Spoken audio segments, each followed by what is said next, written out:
भगवान श्री ज्ञानोबा या ज्ञानेश्वरीच्या माध्यमातून असं वर्णन करतात,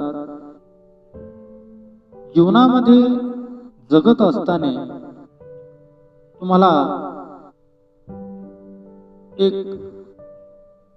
महत्वाची गोष्ट सांगायची म्हणजे अशी की मी कोण आहे, मी कशासाठी जन्माला आलो, आणि या गोष्टींची जाण होणं अत्यंत महत्वाचं आहे. आणि ती जाण करून देणारा गुरु तुमच्या जीवनामध्ये भेटणं अत्यंत गरजेचं आहे. कशासाठी आलो आणि काय करायचंय हे जर तुम्हाला कळालं तर खऱ्या अर्थाने तुमच्या जीवनाचं सार्थक झालं. आणि म्हणून माऊली या ठिकाणी असं म्हणतात, माझ्याही जीवनामध्ये असंच घडलं की माझे जे गुरु आहेत तर त्या गुरूंनी मला खऱ्या अर्थाने आत्मज्ञान दिलं, आत्मप्रकाशाने मला असं ओवाळलं. एवढंच नाही तर हे सर्व होण्यासाठी मनाची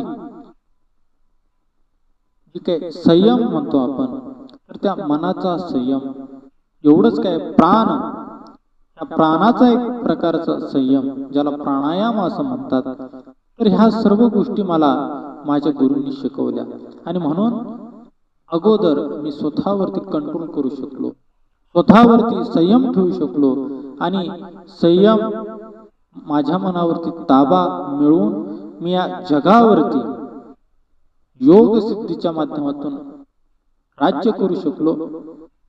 आणि माऊली या ठिकाणी असं म्हणतात की माझ्या गुरूंच्या कृपादृष्टीचं खऱ्या अर्थाने फळ आहे. आणि आत्मसुखाची जी काही खेळणी आहे तर ती मला अशा प्रकारे माझ्या गुरूंच्या ज्ञानामुळे प्राप्त झाली. आणि ज्ञानेश्वरीच्या माध्यमातून माऊली असं म्हणतात, संतांच्या मार्गाने आपण जर जाल, त्रिगुरूंच्या आदेशाने जर जीवन जगाल तर तुम्हाला सुद्धा ते आत्मसुख, शाश्वत सुख तुम्हाला प्राप्त होईल, आत्मप्रकाश तुम्हाला दिसेल.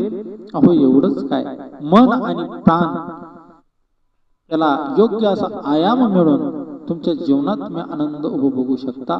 मला सुद्धा हा अनुभव आला असं माऊली म्हणतात. ज्ञानेश्वरीच्या 12व्या अध्यायाच्या माध्यमातून खूप सुंदर वर्णन करतात. माऊली म्हणतात, प्रत्यक्ष ज्योतीची ओवाळणी, करीसी मन पवनांची खेळणी, आत्मसुखाची बाळलेणी लेवविसी.